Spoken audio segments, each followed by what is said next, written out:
CJ Flyer back with another YouTube video teaching you how to play college basketball Dynasty mode in NBA 2K26. Now, a few disclaimers before I begin with the tutorial walkthrough. I know 2K has been working on creating their own college basketball mode within NBA 2K. However, this is not that. This is not an official game mode created by 2K, but rather a self-made MyNBA scenario file using a user-created college basketball rosters file. It is a work in progress. It's not perfectly made. There's plenty of flaws. Not all aspects of the mode are fully automated, and some manual updates will be required by you to force players to either graduate or leave for the NBA draft at the end of each season. As much as I've tinkered around with the different settings, whether it be with contracts, whether it be player progression or regression settings, I just haven't been able to figure out a way to automatically force players to retire. Once you've gone ahead and played through the mode yourself, I encourage you to come back here to this video, leave feedback in the comment section down below to help improve the mode for version 2. Because this Dynasty mode is played in MyNBA mode, there is a restriction to how many teams can be used, and because of this,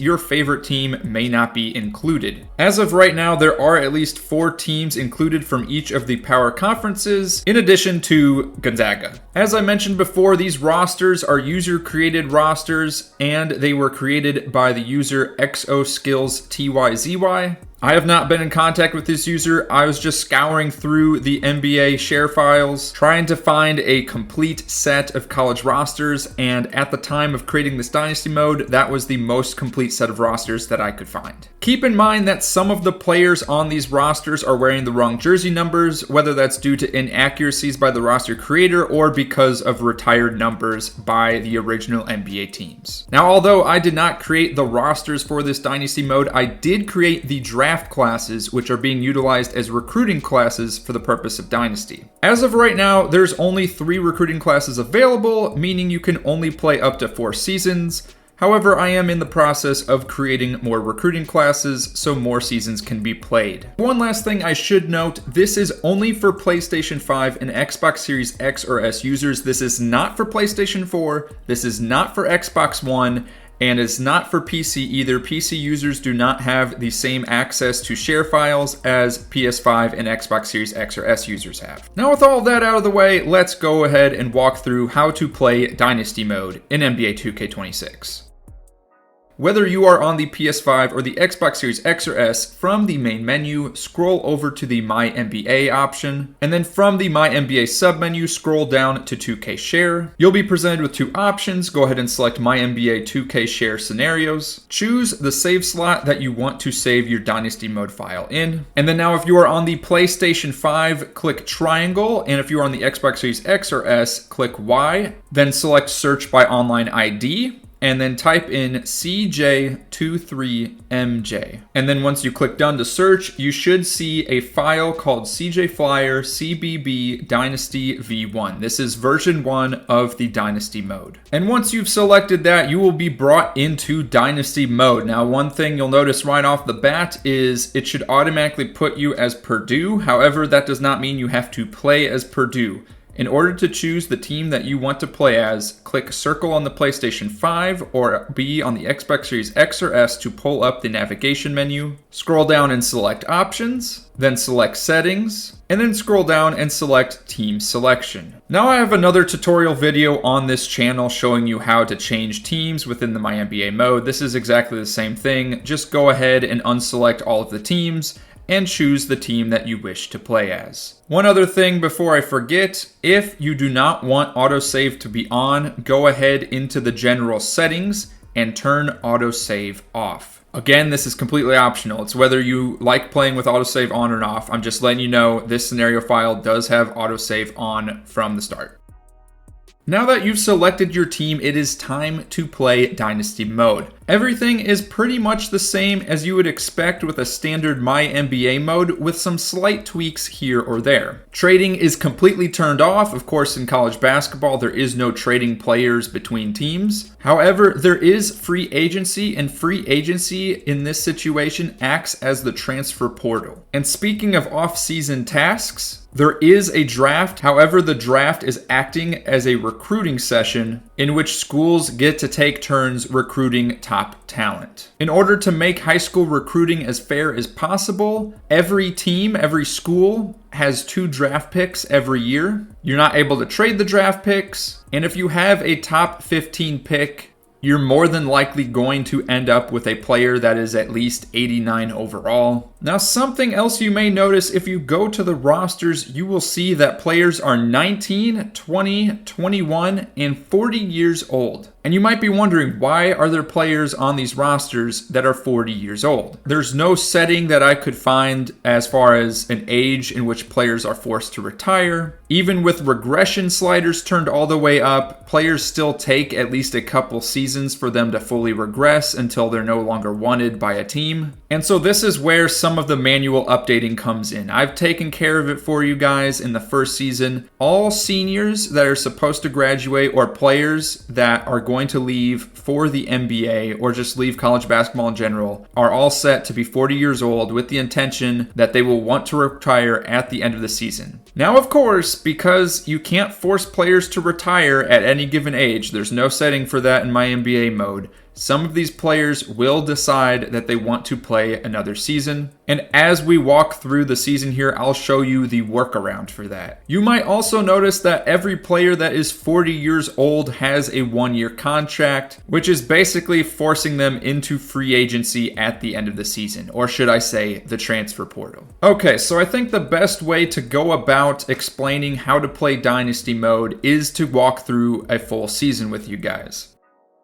So starting from the top, we are controlling the Purdue Boilermakers in this example. We are going to enter into our first game of the season against the Houston Cougars. Now, all 30 schools in this Dynasty mode file should have their respective uniforms. They should have their own custom courts. However, you will still see warm-ups being applied that are from the original NBA teams. You might still see some NBA coaches. Unfortunately, some of these different settings, some of these different aspects of the game, I'm not able to control. It's the best we can do with my NBA mode on the console. But if you guys have any advice or any helpful tips on ways we can improve the immersion, of course, leave a comment down below. Now, all of the game settings have also been set in such a way that it's supposed to replicate the college game. Unfortunately, we can't convert from quarters to halves like they do in college basketball. However, we can set the quarter length down to 10 minutes to sort of simulate a 20-minute half that college basketball has. Additionally, the shot clock is set to 30 seconds as opposed to what it is in the NBA at 24 seconds. Fouling out is 5 fouls.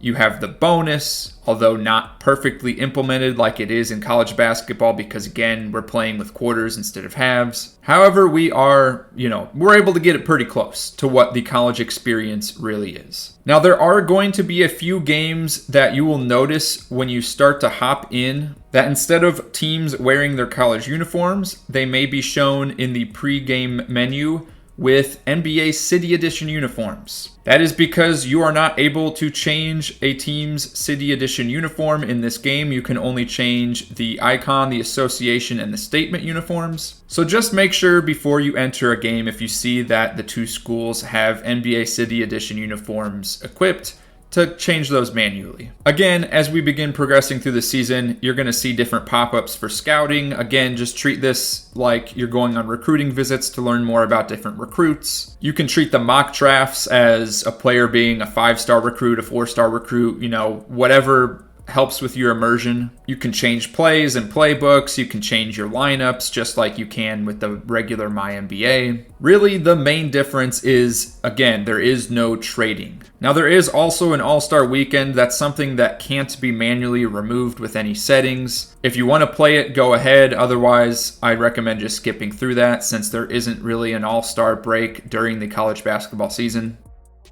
And now here we are at the end of the regular season. Now, a couple things here that are going to be different than real-life college basketball. For one, there is no conference championship playoffs. Unfortunately, that's not something that can be added into the game, at least not by us as users. And then one other aspect that is not like real-life college basketball, the playoffs can only be up to 16 teams.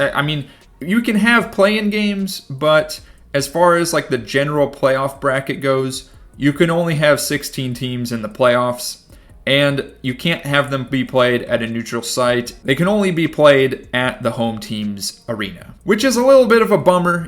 Would be nice to be able to, have a setting so that these games can be played at neutral sites, with a March Madness court. But we can't have any of that. There's no setting to be able to change that. Even if you were to manually change the home team's arena just for the playoffs, there's still going to be a little bit of that home court advantage. Now, what we were able to do, even though it is only 16 teams in the playoffs, you can set it to be single elimination rounds. There is no best of 7, best of 5, best of 3. It is a single elimination rounds in the Sweet 16. And again, there's no settings to change the NBA branding, so it is going to label the championship as the NBA Finals as opposed to the NCAA Championship. Now, for the purpose of this video, since Purdue did not make the playoffs, I've actually gone ahead and switched over to control Florida for the March Madness tournament. And as you can see, we made it to the championship game versus the Wisconsin Badgers. And as I had just mentioned, as you can see, it's got NBA Finals branding everywhere. And when we get to the end of the game, Wisconsin ends up winning the championship. And like I had also previously said, there's different warm-ups that, we're not able to change as users for my NBA mode. So unfortunately, you've got coaches wearing Toronto Raptors quarter zips. You got the players wearing Toronto Raptors NBA Finals champions shirts at the end, holding up the O'Brien trophy, standing there with Adam Silver. If you want to go ahead and skip that to help your immersion with the college basketball experience, feel free to do so. Now, after getting through the playoffs and advancing to the offseason tasks, this is where you need to be very focused and make sure you do the right updates, do the right settings changes, because this is going to dictate how the future seasons will play out. This will make sure that you have the right players graduating, you have the right players that are moving on to the NBA draft, as opposed to staying in college basketball. So first, you'll see this Road to Number 1 pick tournament. This is a single elimination tournament, and the winner gets the number 1 pick in the draft, or should I say, the number 1 go at a recruit. So this is a tournament that has all of the 14 teams that did not make the March Madness tournament. I guess if you'd like to, you could think of this as the NIT, except that the winner of the NIT gets to sign a recruit first. And so now we're back controlling Purdue. We have this game versus BYU, end up losing it. And it looks like the winner of the number 1 signed recruit is going to be Louisville. Now from there, we'll go to player retirements, and you are going to see a lot of the seniors, older players, and top players end up leaving college basketball. However, some names are still sticking around even though they are set to be 40 years old. One of those names from Purdue being Fletcher Lawyer. But no need to fear, because there will be a workaround for that in just a moment. So after advancing past the player retirements, there is the retired jerseys. I highly recommend undoing or reversing these player jersey retirements so that you can use these jersey numbers in future seasons. However, totally up to you if you want to leave that in. Next is the league meetings. This is for any rule changes within college basketball. Now, you are going to want to click on this just to make sure that no changes get approved here. You want to make sure all of the changes are completely rejected down the line. You don't want quarter lengths to change. You don't want the free throw system to change. You don't want, fouls to foul out to change, any of the above. You just want to make sure everything is rejected every single offseason. All right, and once you are done with that, what you need to do is go to the navigation menu and go to the roster viewer. And then what you want to do is, using the left and right triggers, is go to the roster viewer that is for all players across all 30 schools. Sort the list of players by age so that everyone that is 40, 41 years old is listed there. And then you can see in the video right now, I'm already in the edit mode. If you're not already in it, click in the left stick on PlayStation or Xbox, and it'll bring you into this quick edit mode. Now I have a tutorial on how to edit players in my NBA mode if you need to go ahead and watch that. However, just to be completely brief, what you need to do here is once you're in the quick edit mode in this all players roster viewer with the list of players sorted by age, you need to click X on the PlayStation 5 or A on the Xbox Series X or S to edit a row as opposed to a cell or a column. And then you're just going to hold that right stick down for every one of these players that's 40 plus years old.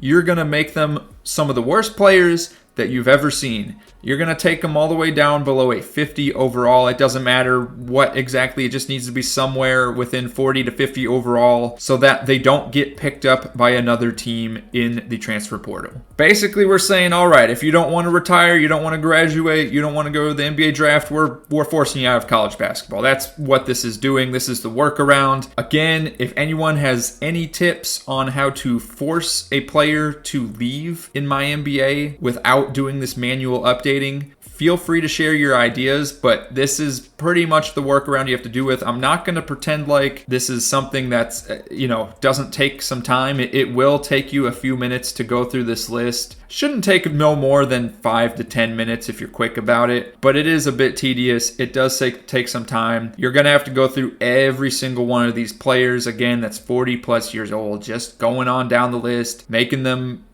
not desirable by anyone to have on their team, so that in the transfer portal, aka free agency, they don't get picked up by anyone. All right, now once that is done, there is league realignment. You can choose to skip this. It's not really necessary. It's just to your own preference if you want to put different schools in different so-called conferences. Same with the staff signing. Staff abilities are turned off, so it's irrelevant as far as who's on your staff. Go ahead and skip this if you'd like. And then we have the NBA Draft Combine, pre-draft workouts, and the draft itself. Now, if you want to go ahead and do the Draft Combine and the workouts, feel free to do so. If you're looking to learn more about the different recruits that are available, if you're still scouting them, trying to see who's better at shooting, who's got better dribbling skills, defense, etc., just like you would if you're playing the regular MyNBA mode and looking, trying to figure out what players to draft. Same thing here. You're just trying to figure out what players you want to recruit to your school. And then now here we are in the draft, aka the high school recruiting session. Again, the winner of that road to number 1 pick tournament, aka the NIT tournament, is going to get the number 1 pick. Now, every one of these recruiting classes is going to have roughly 10 players that are 95 to 99 overall, roughly 10 players that are 90 to 94 overall, roughly 15 players that are 85 to 89 overall, and then below that is a bunch of high 70s, low 80 overall players. So if you have a top 15, top 20 pick, you are very likely to get a 90 plus overall player from the start, a 90 plus overall freshman, I should say. Now after the draft, there's the rookie signings where you're signing the freshmen basically to their freshman contract, so to speak. You've got the team and player options, qualifying offers, and then you enter the free agency period, aka the transfer portal. I've tweaked the contract settings so that every school should have at least one decent player on their team. And I've also set it up in such a way that we don't have a bunch of 80 plus overall players just hanging out in free agency, not getting signed by any team, which is unfortunately a huge flaw in the default MyNBA mode. Now, a few things to note here. Any player that you see that is shown as 22 years old at this point, those are players that are going to be seniors, and so it's really just a 1-year rental of a player. So keep that in mind. If you see a player on there that is 19 or 20, 21 years old, you could have them for potentially more than one season, but with a player that's 22 here in the free agency period, treat them as a senior. This is their last year of eligibility, so it's really a 1-year rental of the player coming to your school. Now, when you go to negotiate contracts with these different free agents, aka these different transfer players, I have the settings set up to where the user can only offer a max contract of 3 years long. However, for whatever reason, and I've looked through the settings, I set it up so that it should be a max contract of 3 years, but the CPU can still offer 4 years. Don't know why that's the case. Not sure if it's a glitch, something that 2K needs to look at, but yeah. The user is purposely stunted here a bit as far as their capabilities and what they can do in this transfer portal, because to be quite honest, if that were not the case, if you could offer bigger contracts, it would be really easy to get all of the top recruits or all of the top transfers. And so I've tried to change it in such a way that you are not guaranteed to get the top transfers, or at least not all of them. You can get a couple of them, but it might be difficult for you to get multiple 90 plus overall players at your school. And that's also why there is still a salary cap set up with contracts. You should still be able to get a handful of these players, but you're not going to be able to have a roster of 15 90 plus players.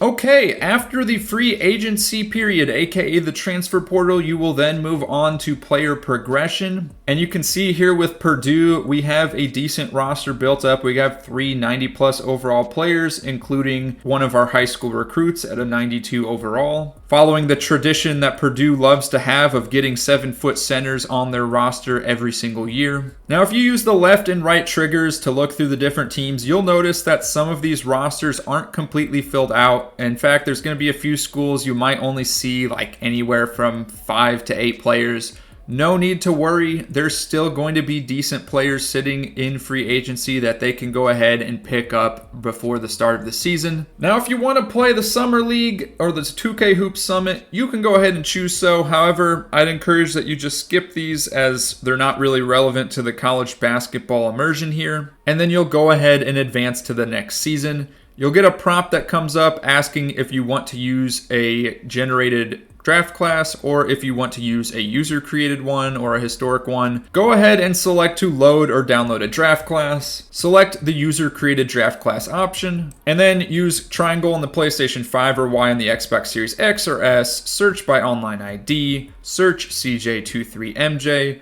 You're going to see at least 3 different draft class options. As of right now in making this video, there is CBB Draft A, CBB Draft B, and CBB Draft C. Now, as I said before, Draft A was what was just used for this previous season. So unless you want duplicate players, do not be using that. What I would suggest you do is use CBB Draft B, and then for the next season after that, CBB Draft C. If you end up selecting the wrong draft class at any point, no need to fear. There is a way to change that. I have a tutorial video on how to do that. Okay, and now we are at the start of the second season, and this is where the real tedious work comes in. I am not going to sugarcoat it. This sucks. It's boring. It is not fun. I could not figure out a way to automate it. If you have any better suggestions on how to better automate this, please let me know. It's not fun, but it shouldn't take you an incredibly long time. I'd say maybe 10 to 15 minutes. So from the navigation menu, go to the roster viewer, and then using the left and right triggers, go to all players for all of the schools and the free agents pool. And there's a couple things you're going to want to do. First, we are going to sort the players by overall rating. Now, what you're going to want to do is for any player that is 95 overall or greater, you are going to edit their age to be 40 years old. And the reason for doing this is because we are assuming that any of these players that are 95 overall or higher, whether they're freshmen, sophomores, you name it, the assumption is that if they are rated that high, they are intending to go to the NBA draft after this college basketball season. Now, if you wanted to extend that range down to like 92 to 99 overall, 90 to 99 overall, if you didn't want to have players leave early for the draft at all, by all means, you don't have to do this. This is just a setting that I'm suggesting you do with the assumption that you're going to have one and done players in college basketball, as you do in real life. Now, once you've edited the ages for these 95 to 99 overall players, you're still going to have more players' ages to edit. What you will do next is sort the list of all players by age. Of course, you're going to have the players that you just set to 40 overall right there. And now for any player that is at least 22 years old, you're also going to want to set their age to 40 years old. These are your seniors. In some cases, that might even be juniors, but the assumption is they're going to leave early for professional basketball or what have you. Basically, just treat 22 years old as if they are going to be future graduates at the end of the season. Change their age to 40 years old. Again, this is going to take some time. And then once you've made these edits, of course, go ahead, confirm the changes. And now, another tedious update that you have to make, and I highly suggest you do this. For any player that is on a roster that is 40 years old now, you're going to want to manually update and change their contract to only have 1 year left. So that at the end of the season, in the event that they do not decide to retire, they're not also stuck on your roster. Because as you may have noticed as we walked through the last season, any player that was at that 40-year-old threshold that did not retire, they also had 0 years left on their contracts. So the idea here is that once they've hit that 40-year-old threshold, whether it's because they're a one-and-done player or because they are a graduate, even if they choose not to retire automatically, they're not going to be locked into a roster. They're not going to hurt a school's or a team's salary cap, if you have to release them into free agency manually. And so this is just avoiding hits to the salary cap. This is avoiding players that should be gone not being gone. Even if you change their overall to 50 overall or something, they would still be stuck on the roster. This is avoiding all of that catastrophe. However, there's no way to quick edit the contracts, and that's why I say that this part is where it gets really tedious. If you do want to save some time, you could only apply this change to players that have bigger contracts. So really just the players that are 90 overall or higher. Again, totally up to your own discretion. And again, if you have any suggestions on how to better automate this, please, I beg you, give me some feedback in the comments. Again, I encourage you, play through a season or two of this first to really know what's going on and what some of the pitfalls are with this, because I know on the surface it might seem like, oh, there's got to be a setting to automate this better. Like it's got to be so obvious. And I've been spending the past couple months on this. If it is obvious, it's not very obvious to me. So any suggestions would be greatly appreciated. But this is unfortunately the best that we really have as far as I can tell. With it being in my NBA mode. And, as great as my NBA mode is, as customizable as it is, clearly there are still some customization settings that could be added to better improve the mode for our purposes of trying to recreate college basketball here. Now, last but not least, one other setting that you could change. This is completely optional, but it's really if you want a more immersive transfer portal, is any player starting the season at 90 overall, if they are not assuming they're not a one and done player already and they're not a senior, if they're 90 overall to 94 overall, if you wanted to go ahead and manually change their contract so that they only have 1 year left, so that when you enter the free agency, aka the transfer portal in the next season, they will be a transfer that's available. Because the idea is, oh, hey, they're a good enough player that, they're looking to see what other opportunities they have, schools they could transfer to. They could always return to your school, but the idea is it gives the opportunity for the better players to enter the transfer portal and possibly go elsewhere. Again, totally optional if you wanted to do that. If you don't want to do that, I understand it's very tedious, but just know that the transfer portal is going to look a lot weaker if you don't have some of those players with only 1 year left on their contract. And there you go. That is Dynasty Mode. Like I have been saying throughout this entire video, as customizable as my NBA mode is, and as much as we are able to introduce here to make things as much of a college basketball experience as possible, some of the downfalls, there is still some NBA branding built into the mode. And, unfortunately with forcing graduations, forcing players, to be one and done and leave for the draft is not very easy. So any suggestions that you have, please let me know in the comments down below. Any questions that you have, please let me know. I have tutorial videos on how to edit players just in general in my NBA mode. I got a tutorial on how to change the draft class. Got some other my NBA tutorials as well. So if you need help with general settings like that, I encourage you to check those videos out. I'm also going to be working on creating more recruiting classes for you guys to use so you can play more than 4 seasons of this Dynasty mode if you're interested. Other than that, we are going to be away awaiting 2K's college basketball modes and rosters that they are supposedly going to be adding in the coming months. And there's also going to be more NBA 2K26 and college football 26 tutorials coming your way. Stay tuned, and I'll see you all on the next one.